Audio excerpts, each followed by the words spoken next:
her. So they literally had her for six days, 6 whole days, 6 days.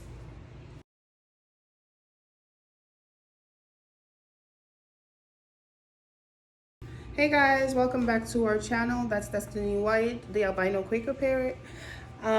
So we had bad news. We had devastating news, depressing news, stressful news, okay? So I'm just gonna get right to it. Destiny flew away. She flew away because through that door, because like in the summertime, I don't really believe in AC. I have lots of plants. This is just some of them. I have lots of plants and I don't really, I just believe in the natural air and stuff. Even when I'm in the car, I rather open the window than to have AC on. So in the summertime, when it's like really, really hot, I usually have that door open. And I've had Destiny for over 2.5 years now. And I've just been so trustworthy with her that we would have the door open and she would even go outside and sit by herself, go outside and sit with us and never have a problem. But I guess lately she's been going through this hormonal problem where she's a little bit different. She has matured a lot, and I would say on my balcony, we face a lot of like pigeon problems. So I just had the balcony repainted and the flooring just done. And to get rid of the pigeon and stuff, I kind of lined the balcony with a whole bunch of reflecting silver wrapping all the way around, and it's kind of reflecting. And then there's like hanging strings, which when the wind blows, it makes a lot of noise, so birds don't go there. So I literally installed that the day before she actually flew away. And I don't know if she went out there and the noise bothered her till she flew away. But yeah, she actually flew away. And it was so depressing because we could actually hear her. So we went as let's say I had her on my shoulder. We had the maintenance man come in, and he was in for like 20 minutes. I'm in school, so I was on my computer in class, and she was on her perch. And the last time I saw her was like 10:49, and I actually have a picture. I just took a picture of her. And then by 11:15, when my class was over, she was missing. We like literally lost our shooks and like went outside. We ran outside. We actually live on the 8th floor. We ran outside. We went looking for her. We called her. We heard nothing. So right away we went and made a whole bunch of posters and stuff for her, and we had them post up in our building. And because we could like the first day we didn't hear her, the second day we started to hear her. So what we did now was go on every floor and we started posting up pictures. So on this side of the building, so our building is set up where there is like literally, we're in the middle. So our balcony is in the middle. There's like 2 balconies on the middle. On the left side, 2 balconies attached, and then there's like a gap.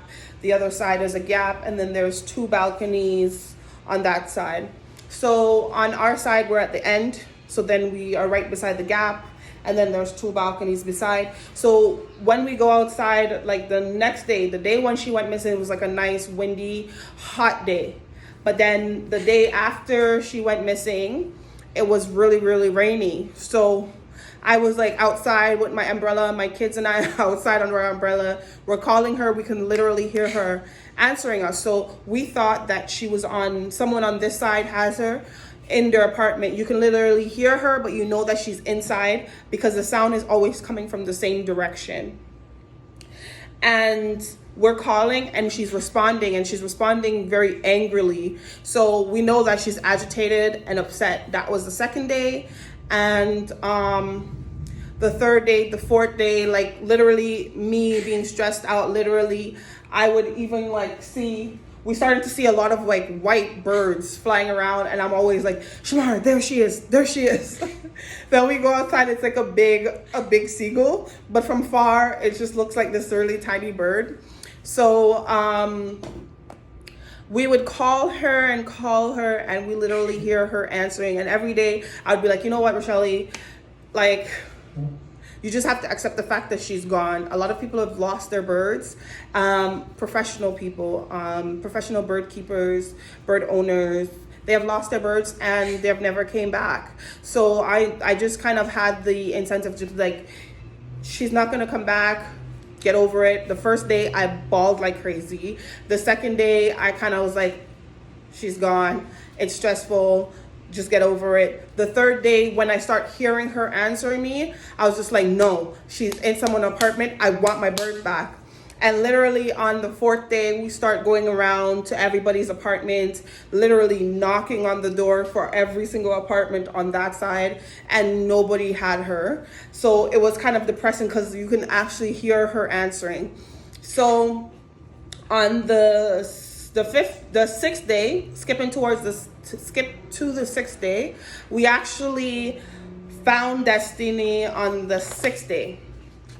On the sixth day after she was missing, my sister was taking my girls for the weekend, and I'm like, I had to go downstairs with them with their bags and stuff. So after I went downstairs, I'm like, you know what? I know the sound is coming from that side of the building. I'm not going inside until I find my bird. So I went to the side door, and right beside me, there's like a big parking lot, then there's a fence, and then there's another building. So I went all the way up to the fence, and I'm calling her. I'm like, Destiny, and I literally hear her answering me. So then I had to come around to my building front, walk all the way around, went to the other building, went to the back of their building, and in their parking lot. It's like their parking lot, my parking lot, the fence, and then their parking lot, then their building. So I went into their parking lot at the back where the side of the building is, and I called her, and I heard her answering. So I'm like, you know what, I'm going into this building today. But I stood there for like 20 minutes. Nobody would let me in. So I decided to put up a flyer, one of these flyers, in their lobby. And that was around 6:30.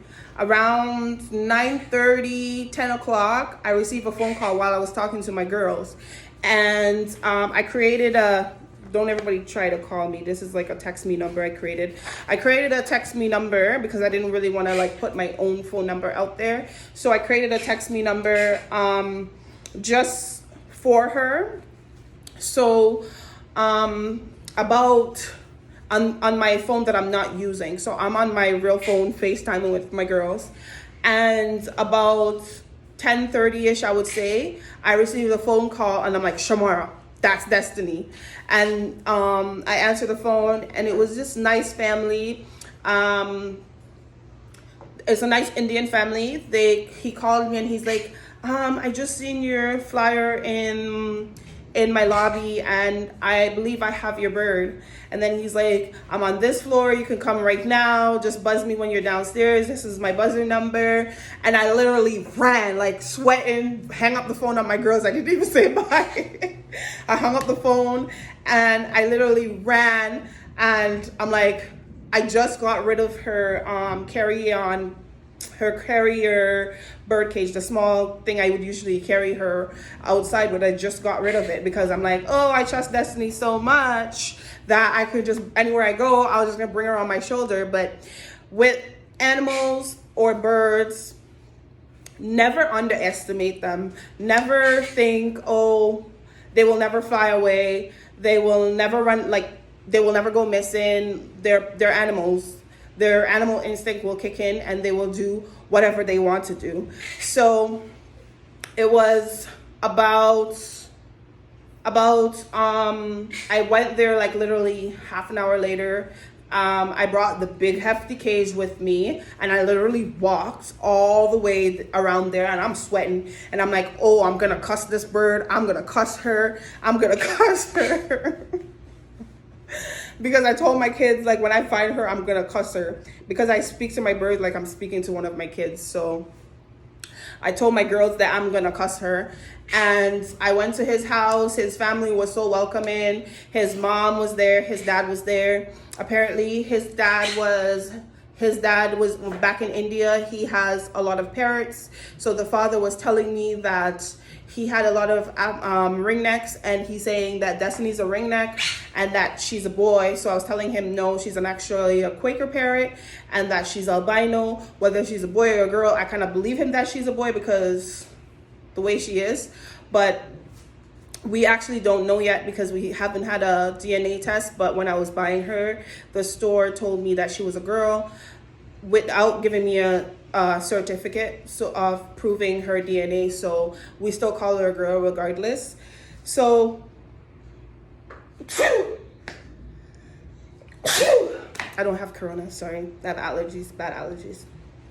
And anyways, so we went outside to his house, we got her, and then we came home. She came to me right away, and she came to me right away, and she was kissing me. And then he was telling me that she was talking a lot. She called them stupid. She told them to stop, and she kept calling for mama, mama, mama, mama, mama. So he said I had a cash reward out, and I was going to give them $500. He refused it. I asked him to at least give me, because he has his mom there, his dad there, his wife, and he had 4 sons. And they were like, the oldest was probably like 8 or 9 years old, and then 3 younger ones. And I offered to give him money to take the kids ice cream. He refused that. So I just want to know, like, just to say that there's actually still good people out there. So she went missing Friday the 23rd of July. And they actually found her at their kitchen window that day, the same day. So it is actually good that she didn't actually was outside and like abandoned and everything. She actually went from my home and she flew across. I don't even know how she was able to fly that far because she has never flown that far. She flew across to the other building, and I guess their kitchen window is at the side of where the parking lot is. So she went there, and he didn't have a mesh at his window. So he literally just put his hand out, and she came to him. I don't know if they actually went and took money to buy a cage for her, because they had a cage and everything and they don't have a bird. He even offered to give me the cage that he has.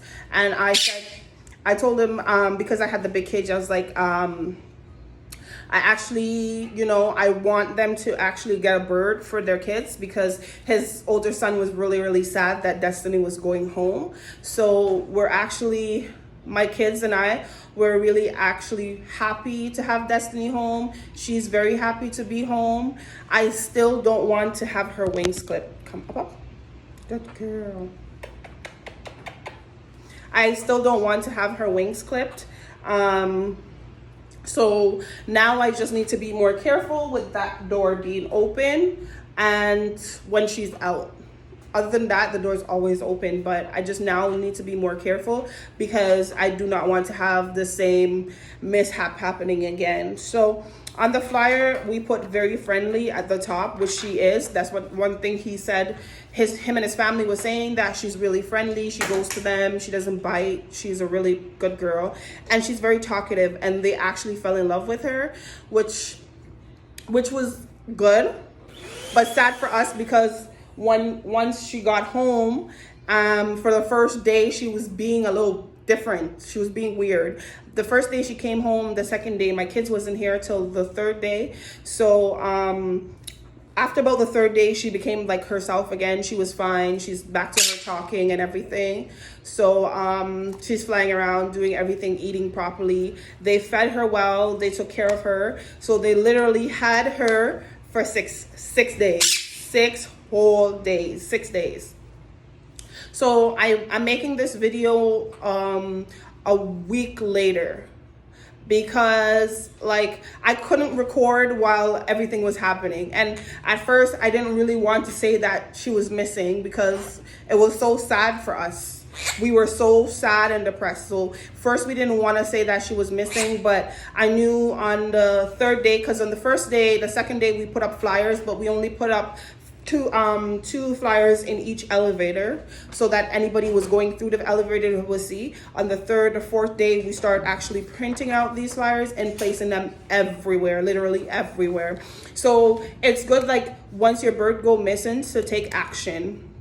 We actually created Kijiji profile, and we placed pictures of her on there in a profile saying that she's missing. So we actually post an ad there, and we got contacted by the pet FBI. I didn't even know such a thing exists, and apparently it's free, and they help you look for your bird free of cost here in Ontario, and that was really good. Even days after I found Destiny, I had people knocking on my door saying that, oh my gosh, I see a white bird here. Do you want to come and look? I don't know if it's your bird. And I'm like, thank you, but she's home. Even last night, we were in the elevator and someone was asking us if we found Destiny.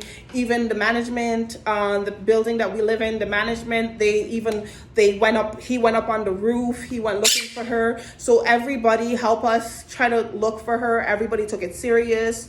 I'm on my balcony. I'm calling for her. The person beside me, he's on his balcony, the person below him on his balcony, and we're all calling her and she's answering, and they're like, oh, I think she's on this floor. Go knock on that door. So it was good to see that, you know, people was out there trying to actually help us look for her, and that we actually brought her home back safe, because a lot of people, as I said, their bird go missing and they've never seen them again. So we're completely happy.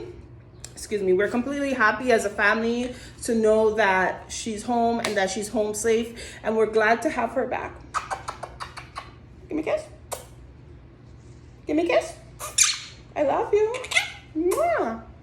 So yes, guys, so this is our sad story about how we lost Destiny and how she came back home to us. So again, thank you guys for watching. Like, comment, share, subscribe, and comment if you have lost your bird and if they ever return home back to you guys. Thank you guys for watching. Say bye.